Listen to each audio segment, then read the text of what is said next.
Good morning students, मैं अजय गुप्ता। और जैसा कि आपको पता है, हमें समुद्र विज्ञान के अंदर ओशिनोग्राफी में आज का जो चैप्टर टॉपिक है हमारा पढ़ने वाला वो है महासागरीय लवणता। देखिए, महासागरीय लवणता कहते किसको है? महासागरीय लवणता से तात्पर्य है महासागरीय जल में या प्रति 1000 ग्राम जल में घुलित लवणों की मात्रा को हम क्या कहते हैं? महासागरीय लवणता कहते हैं। तो देखिए, महासागरीय जो लवणता होती है ये सभी सागरों में लगभग एक समान पाई जाती है ना। इसका हालांकि थोड़ा प्रतिशत जो ऊपर नीचे होता रहता है, लवणता की मात्रा कम बढ़ होती रहती है, परंतु उसके अंदर जो तत्व पाए जाते हैं उनका जो परसेंटेज है वो लगभग एक समान ही पाया जाता है ना। तो लगभग उनमें एक समान ही पाया जाता है। देखिए, सामान्य रूप से आपने परसेंट का चिन्ह देखा होगा, तो प्रतिशत को हम इस शब्द से व्यक्त, जैसे 1% या 10% है तो हम इसको ऐसे व्यक्त करते हैं परसेंट को। परंतु सागरीय लवणता को प्रदर्शित करने के लिए एक नया शब्द का यूज किया गया है। देखिए, इसको हम ऐसे प्रदर्शित करते हैं। इसका मतलब क्या होता है?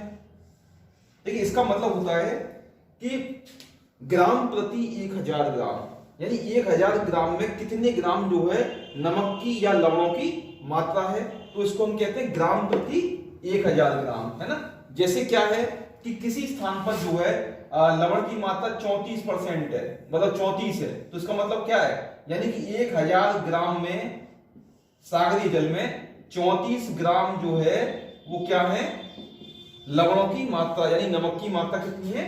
34 ग्राम है। इसका मतलब क्या है कि 1000 ग्राम में कितने ग्राम लवण की मात्रा है, यानी कि 34 ग्राम जो है इसमें लवण की मात्रा है। तो देखिए, ये जो है डिपेंड करता है कंडीशंस पर कि किन सागरों में लवणता अधिक पाई जाती है और किन सागरों में लवणता कम पाई जाती है। देखिए, आमतौर पर जो बंद सागर हैं, है ना, जिनका संपर्क जो है किसी बड़ी नदी से नहीं है और जो बंद हैं, तो ऐसे स्थानों पर वाष्पीकरण अधिक होता है। तो सिंपल सी बात है कि ऐसे सागरों में क्या होगा, तापमान बढ़ने की वजह से जो लवणता जो है काफी अधिक पाई जाएगी। जैसे लाल सागर है, तो लाल सागर में कितनी पाई जाती है? 41 पाई जाती है ना। दुनिया की सबसे ज्यादा लवणता किसमें पाई जाती है? टर्की की वॉन लेक में, टर्की की वॉन झील में, है ना, जिसमें 330 ग्राम प्रति 1000 ग्राम, यानी 1 लीटर पानी अगर आप लोगे और उसे गर्म करोगे, उबालोगे, उसके बाद जो बचेगा तो उसमें 330 ग्राम जो है लवणों की मात्रा मिलेगी। जो दुनिया की सबसे जो है लवणता युक्त झील है, जो कि टर्की में है ना। टर्की आपने सुना होगा, तुर्की देश है ना, तो जिसकी राजधानी अंकारा है। तो टर्की में जो देखिए, यहाँ पर जो वॉन लेक है, ये दुनिया की सबसे पानी खाली की झील है ना। तो ये इस जो खाली झीलें होती हैं, इनमें अमूमन इंसान डूबता भी नहीं है और इनमें इंसान तैरता हुआ चलता है। इनमें एक तरह से तैरता हुआ, मतलब तैरता हुआ रहता है, डूबेगा नहीं इस पानी में। तो ये लवणता की बेसिस का घनत्व अधिक हो जाता है ना। तो ये सारी लवणता के जो है काफी कुछ प्रमुख पहलू हैं। तो सारी लवणता से आप समझ गए क्या कहते हैं कि प्रति 1000 ग्राम जो है सागरीय जल में घुलित लवणों की मात्रा को हम क्या कहते हैं? सागरीय लवणता कहते हैं। देखिए, इस लवणता पर जो है कई प्रकार से प्रभाव पड़ता है, कई कारकों का प्रभाव पड़ता है ना। तो देखिए, इस पर जो है अक्षांशों का प्रभाव पड़ता है ना। और इसके अलावा जो है इसमें कुछ और भी कारक हैं जो इसको प्रभावित करते हैं, जैसे वाष्पीकरण है। देखिए, मैंने आपको बताया कि जिन स्थानों पर वाष्पीकरण अधिक होता है तो वहां पर क्या होता है? लवणता बहुत ही अधिक पाई जाती है। उन महासागरों में लवणता काफी अधिक पाई जाती है। देखिए, भूमध्य रेखा पर सर्वाधिक लवणता होनी चाहिए, क्योंकि वहां पर तापमान अधिक होता है, परंतु भूमध्य रेखा पर सर्वाधिक लवणता नहीं पाई जाती है। इसका कारण क्या है कि भूमध्य रेखा पर प्रतिदिन वर्षा होने की वजह से संवहनी वर्षा होती है वहां पर, जिसकी वजह से प्रतिदिन जो है वहां पर ताजे जल की आपूर्ति हो जाती है वर्षा की वजह से। इस वजह से वहां पर जो लवणता गिर जाती है। इसके अलावा क्या है कि भूमध्य रेखीय क्षेत्रों में बादल छाए रहते हैं, जिसकी वजह से सूर्य तक की उचित मात्रा प्राप्त नहीं हो पाती है। तो इसकी वजह से वाष्पीकरण की उचित प्रक्रिया नहीं हो पाती। फलस्वरूप वहां पर लवणता का स्तर जो है लगभग 34% या 34 ग्राम प्रति 1000 ग्राम पाया जाता है। परंतु हम भूमध्य रेखा से अगर उत्तर की ओर या दक्षिण की ओर बढ़ते जाएं तो 20 से 40 डिग्री अक्षांशों के बीच में सर्वाधिक लवणता देखने को मिलती है, जहां पर लवणता का जो भाग है वो 36 ग्राम प्रति 1000 ग्राम पाया जाता है ना। तो 20 से 40 डिग्री अक्षांशों के बीच में लवणता जो है सर्वाधिक पाई जाती है। इसका मुख्य कारण ये है कि एक तो वहां पर बादल नहीं छाए रहते, दूसरी बात वहां पर वाष्पीकरण होता रहता है और तीसरी बात, वहां पर ताजे जल की आपूर्ति आसानी से नहीं होती है, इसलिए वाष्पीकरण की दर अधिक होने के कारण ऐसे स्थानों पर लवणता जो है वो अधिक हो जाती है ना। तो मैं आपको कुछ और उदाहरण बता दूं, है ना। तो देखिए इसके अलावा वर्षा जल की आपूर्ति तो आप समझ ही गए हैं ना कि भूमध्य रेखा के पास वर्षा जल की आपूर्ति होती है, जिसकी वजह से जो है लवणता जो है घट जाती है ना। तो इसके और भी कई कारण है ना। तो देखिए जैसे ध्रुवों के निकट जाने पर क्या होता है, वर्षा में जो ध्रुवों के निकट जाते हैं, यदि हम भूमध्य रेखा से ध्रुवों की तरफ जाएं तो लवणता की मात्रा पहले बढ़ती है, फिर घटती चली जाती है और ध्रुवों तक पहुंचते पहुंचते लवणता की मात्रा कम होने लगती है। इसका मुख्य कारण क्या है, क्योंकि ध्रुवों के पास जो है वो बर्फ के टीले पाए जाते हैं या हिमनद पाए जाते हैं, जिनसे पिघल के जो है ताजे जल की प्राप्ति होती है। मैं आपको बता दूं कि समुद्र के बीच में हिम जो खंड हैं वो ताजे जल के महत्वपूर्ण स्रोत माने जाते हैं, वो नमकीन नहीं होते हैं, है ना। तो जब वो हिमखंड पिघलते हैं बड़ी मात्रा में, शीतोष्ण कटिबंध में आकर के वो हिमखंड पिघलते हैं, जिसकी वजह से काफी जो है जल मुक्त होता है और उससे लवणता की मात्रा जो है वो गिर जाती है। इसलिए ध्रुवों की तरफ जो है वो लवणता सागरीय वो कम पाई जाती है। इसके बाद नदी के जल का आगमन, यदि हम देखिए दृष्टिपात करें तो नदी के जितने भी मुहाने, यानी जहां पर नदियां आप सागर में जाकर मिलती हैं, तो उन स्थानों पर भी जो है लवणता की मात्रा काफी कम पाई जाती है। जैसे जितनी भी नदियां हैं, चाहे वो आपकी सिंधु नदी हो, चाहे वो गंगा नदी हो, ब्रह्मपुत्र नदी का डेल्टा हो, मिसिसिपी नदी का डेल्टा हो, और जो काफी नदियां हैं, नीस्टर है, डेन्यूब है ना, नीपर है, ये नदियां हैं, यूरोप की नदियां हैं। तो जहां जहां पर ये नदियां सागरों में गिरती हैं, उनके मुहाने पर लवणता की मात्रा काफी कम पाई जाती है ना। तो ये है लवणता की नदियों के प्रभाव। आपको पता होगा काला सागर है यूरोप में, है ना। काला सागर में डेन्यूब नदी गिरती है, नीपर नदी गिरती है ना, और नीस्टर नदी भी गिरती है। तो काला सागर में जो है लवणता की मात्रा काफी कम पाई जाती है। उसका कारण यही है क्योंकि उसमें ताजे जल की आपूर्ति जो है वो नदियों से हो जाती है। इसके बाद और भी कई कारण हैं नदियों के साथ में। और जैसे काला सागर में मैं आपको बता दूं जो लवणता की मात्रा है वो 18 के करीब पाई जाती है, यानी 18 ग्राम प्रति 1000 ग्राम, यानी 18 ग्राम लवण प्रति 1 लीटर जल में वहां पर पाई जाती है, यानी लवणता की मात्रा काफी कम है। इसके बाद देखिए वायु दाब एवं पवन की दिशा, तो ये वायु दाब का भी काफी प्रभाव पड़ता है ना। वायु दाब अधिक होने से क्या होता है, किसी स्थान पर वायु दाब जब अधिक हो जाता है तो सागरों पर क्या है वायु दाब जो दबाव डालता है, जिससे उस जगह का जल तल जो है नीचा हो जाता है, और जहां पर वायु दाब कम होता है उस जगह का जल तल अधिक ऊंचा हो जाता है। तो इससे क्या होता है, जब जल तल किसी स्थान पर ऊंचा हो जाएगा और किसी स्थान पर नीचा हो जाएगा तो इसके कई प्रभाव होते हैं, है ना। जैसे मान लीजिए यहाँ पर जल तल जो है वो नीचा है और यहाँ पर जल तल ऊंचा हो गया, तो यहाँ से जल क्या होगा, वो इस तरफ चलना शुरू कर देगा जहां पर जल तल जो है नीचा है। तो अब ये ऊंचा है ना, यानी यहाँ पर वायुदाब कम है, यानी यहाँ पर तापमान अधिक है, तभी तो यहाँ पर वायुदाब कम है, तो तापमान अधिक हो, यानी इस स्थान के जल का जो लवणता है वो अधिक होगी और जो जल तल नीचा है वहां पर कम होगी। इसलिए यहाँ पर एक क्या होगा, एक सर्कुलेशन बन जाएगा जल का, जिससे क्या है जल जो है ऊंचे भाग से नीचे भाग की ओर गति करना शुरू कर देगा और इस गति के फलस्वरूप यहाँ पर लवणता का वितरण होना शुरू हो जाएगा। तो इस वजह से क्या है एक प्रतिधारा और धारा बन जाएगी, जिससे क्या है लवणता इस स्थान की जो है घट जाएगी फिर, तो इससे भी फर्क पड़ता है। पवन भी देखिए क्या है कि वायु की जो पवन है ये भी क्या है लवणता को घटाने और बढ़ाने का प्रयास करती है। जिन स्थानों में शुष्क पवनें चलती हैं वहां वो सागर के ऊपर से गुजरती है तो बड़ी मात्रा में नमी सोख लेती हैं, तो ऐसे स्थानों का भी तापमान बढ़ने की वजह से क्या होता है कि लवणता की मात्रा गिर जाती है। इसके अलावा सबसे इंपॉर्टेंट जो कारक है वो है हमारी सागरीय धारा है। देखिए सागरीय धाराओं की उत्पत्ति क्यों होती है, आपको पता है कि ध्रुवों के पास जो है ठंडा जल पाया जाता है या शीत जल पाया जाता है, परंतु भूमध्य रेखा की तरफ जो है गर्म जल पाया जाता है ना। तो गर्म जल जो है वो क्या होता है, वो हल्का होता है और जो ठंडा जल होता है वो भारी होता है। तो ध्रुवों से जो ठंडा जल होता है वो तली में बैठता है, आपको इसको इस तरह से समझ सकते हैं।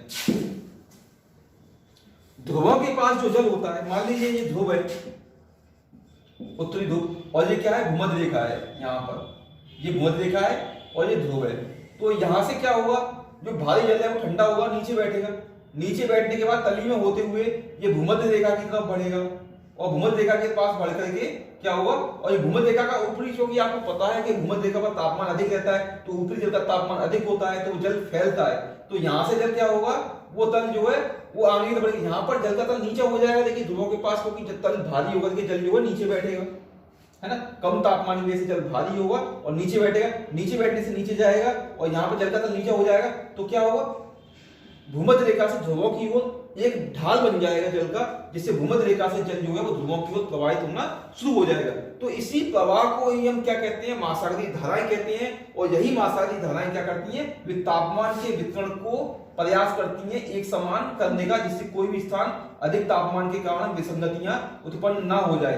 तो इससे क्या हुआ, एक सर्कुलेशन बन जाता है और इसी की वजह से लवणता का भी आदान प्रदान होता रहता है। तो जो भूमध्य रेखा के पास जो लवणता अधिक होती है वो ध्रुवों तक पहुंचते पहुंचते कम होने लगती है, क्योंकि वहां पर ताजे जल की आपूर्ति स्वतः ही आपको हिमखंडों से होने लगती है। तो ये सारे कारक ऐसे हैं जो क्या करते हैं, महासागरीय लवणता को प्रभावित करते हैं, है ना।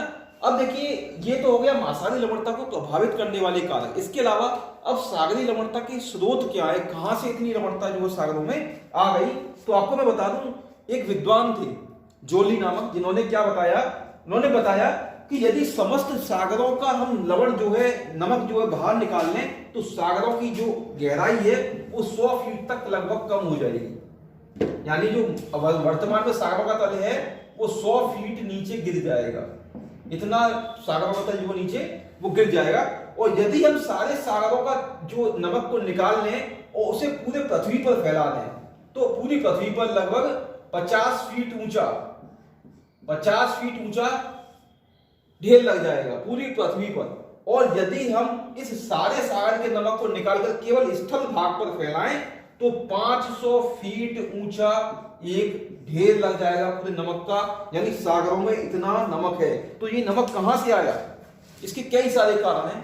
देखिए कुछ तो कहते हैं, कुछ विद्वानों का मानना है कि नदियां सदियों से जो है स्थल भाग से काट करके, चट्टानों से नमक को काट करके ले जाकर के और समुद्र में प्रक्षेपित कर रही हैं, परंतु विद्वान इसको वास्तविकता नहीं मानते, क्योंकि सागरों में इतनी विशाल मात्रा में केवल नदियों से तो नहीं आना संभव है।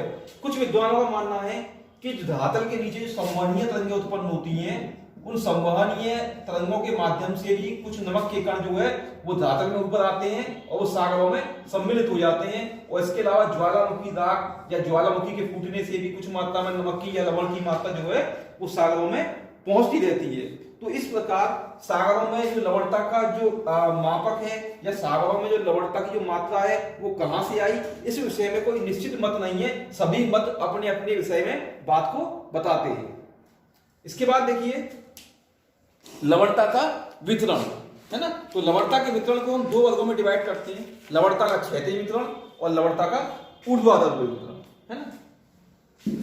उससे पहले हम देख लेते हैं कि महासागरीय जल में लवणता के कौन कौन से तत्व पाए जाते हैं। देखिए आपके सामने है, किसी भी महासागरीय जल में आप ले लें तो उसमें सबसे अधिक सोडियम क्लोराइड मिलता है, जिसको हम क्या कहते हैं, सोडियम क्लोराइड होता है, जिसका जो 77.8% लगभग होता है। इसके बाद मैग्नीशियम क्लोराइड है जो 10.9% होता है। मैग्नीशियम सल्फेट की मात्रा है, कैल्शियम सल्फेट है, पोटेशियम सल्फेट है, कैल्शियम कार्बोनेट है और मैग्नीशियम ब्रोमाइड है। तो ये 7 तत्व जो हैं वो सभी जगह समान रहते हैं, इनका परसेंटेज जो है समान रहता है, हालांकि लवणता की मात्रा में ऊपर नीचे परिवर्तन होता रहता है ना। तो देखिए इसके बाद हम लवणता का क्षैतिज वितरण देखते हैं। तो देखिए लवणता का क्षैतिज वितरण हम कैसे निकालते हैं। तो देखिए लवणता के क्षैतिज वितरण को निकालने के लिए हम अक्षांशों का सहारा लेते हैं, है ना। तो हम अक्षांशों के अनुसार देखते हैं कि लवणता का जो वितरण है वो कैसा है, यानी 0 डिग्री पर कैसा है, उसके ऊपर उत्तर नीचे जाते जाएं और ध्रुवों की तरफ जो है तो लवणता का वितरण कैसा मिलेगा। तो अमूमन आपको पता है कि भूमध्य रेखा पर मैंने आपको बताया था कि अधिक तापमान और अधिक वर्षा की वजह से जो है अधिक तापमान तो होता है, परंतु क्या वर्षा जल की आपूर्ति की वजह से वहां पर लवणता कम पाई जाती है, इसलिए वहां पर जो सागरीय तल पर जो लवणता है उसकी मात्रा 34 पाई जाती है। परंतु 20 से 40 डिग्री अक्षांशों के बीच में हम उत्तर और दक्षिणी में बढ़ते जाएंगे तो 20 से 40 डिग्री में लवणता की मात्रा 36 हो जाती है। इसके बाद 60 डिग्री अक्षांशों के पास जाके लवणता की मात्रा फिर से कम हो जाती है और लगभग 33 मिलती है। इसके बाद ध्रुवों की तरफ हम चलते चले जाते हैं तो वहां पर जो है लवणता की मात्रा और कम होने लगती है, 33 से 34 के बीच में ही रहती है या फिर और भी गिर जाती है। अब ये स्थितियों पर निर्भर करता है कि सागर खुले हैं या सागर जो है बंद है ना। तो इस प्रकार से जो सागरीय लवणता है वो कम होती जाती है, यानी उत्तरी गोलार्ध में तो देखिए लवणता की मात्रा और कम हो जाती है। उत्तरी गोलार्ध में 60 से 50 से 70 डिग्री अक्षांश के बीच में लवणता की मात्रा 31 के पास मिलती है, जबकि दक्षिणी गोलार्ध में लवणता की मात्रा थोड़ी अधिक मिलती है, वहां पर 33 के करीब पाई जाती है। ऐसा इसका मुख्य कारण ये है कि उत्तरी गोलार्ध में देखिए स्थल भाग की अधिकता है, परंतु दक्षिणी गोलार्ध में खुला महासागर है, जिसकी वजह से वहां पर वाष्पीकरण या अन्य प्रक्रियाएं आसानी से होती हैं, जिस वजह से वहां पर जो लवणता अधिक पाई जाती है ना। तो ये होता है आपका लवणता का क्षेत्रीय वितरण, है ना। परंतु मैं आपको एक बात और बता दूं कि समस्त उत्तरी गोलार्ध में जो महासागर है उनकी समस्त लवणता, औसत लवणता है वो 34 होती है, और समस्त दक्षिणी गोलार्ध की जो औसत लवणता है वो लगभग 35 होती है ना। तो इस बात को आप लोग ध्यान रखना। इसके बाद लवणता का जो है वो लंबवत वितरण है। तो लंबवत वितरण में हम देखते हैं कि लवणता का वितरण जो है वो ऊंचाई से गहराई तक, यानी ऊपर से नीचे गहरे कैसे बढ़ता जाता है या घटता जाता है। तो हमने देखा है इस पर भी अक्षांशों का प्रभाव मिलता है, यानी हर अक्षांश पर हम गहराई में जाते जाएं तो लवणता में परिवर्तन आते जाते। जैसे हम यदि भूमध्य रेखा पर यदि हम सतह पर देखें तो वहां पर लवणता 34 होती है, परंतु उसके नीचे जाते जाएंगे तो लवणता का जो परसेंट है वो बढ़ता जाता है, और नीचे जाने पर लवणता जो है वो 35 हो जाती है। परंतु उससे नीचे और जाने पर 2000 फैथम की गहराई पर जाने पर लवणता फिर से कम होने लगती है, और एक स्तर ऐसा आता है कि लवणता लगभग काफी लंबे समय तक नीचे जाते जाने पर भी उसमें ज्यादा कमी नहीं आती है। तो इस प्रकार ये हर अक्षांश पर देखने पर ऐसा होता है ना। 20 डिग्री अक्षांश के पास जो हमने बताया आपको, 20 डिग्री उत्तरी अक्षांश के पास जो लवणता की मात्रा है वो 37 के करीब पाई जाती है ना। परंतु तली में घटकर 35% रह जाती है, 35 के करीब रह जाती है ना। भूमध्य रेखा पर 34 होती है और तली में बढ़कर बढ़ जाती है। तली में जाने पर भूमध्य रेखा पर जो है बढ़ जाती है, फिर बाद में जो है फिर सामान्य से कम होती चली जाती है। इस प्रकार जो है लवणता का क्षैतिज और लंबवत वितरण निर्धारित किया जाता है। देखिए लवणता का एक प्रादेशिक वितरण भी होता है। प्रादेशिक वितरण में क्या करते हैं कि हम अलग अलग सागरों का जो है लवणता का वितरण जो है अलग अलग रूप में देखते हैं। जैसे अटलांटिक महासागर में हम प्रत्येक अक्षांश पर देखेंगे, उसमें हम देखते हैं कि प्रत्येक अक्षांश पर जो है जो लवणता की मात्रा है वो कितनी कितनी है। ऐसे प्रशांत महासागर में देखते हैं, और ऐसे हिंद महासागर में लवणता का विवरण निर्धारित किया जाता है। तो लवणता से संबंधित मैंने आपके सामने सभी प्रमुख तथ्यों को स्पष्ट कर दिया है। यदि आपकी कोई क्वेरीज हो तो आप मुझे नीचे कमेंट बॉक्स में लिख सकते हैं। इसके बाद कल हमारा अगला टॉपिक चलेगा महासागरीय जल का घनत्व। ओके, तो आज के लिए इतना ही, धन्यवाद।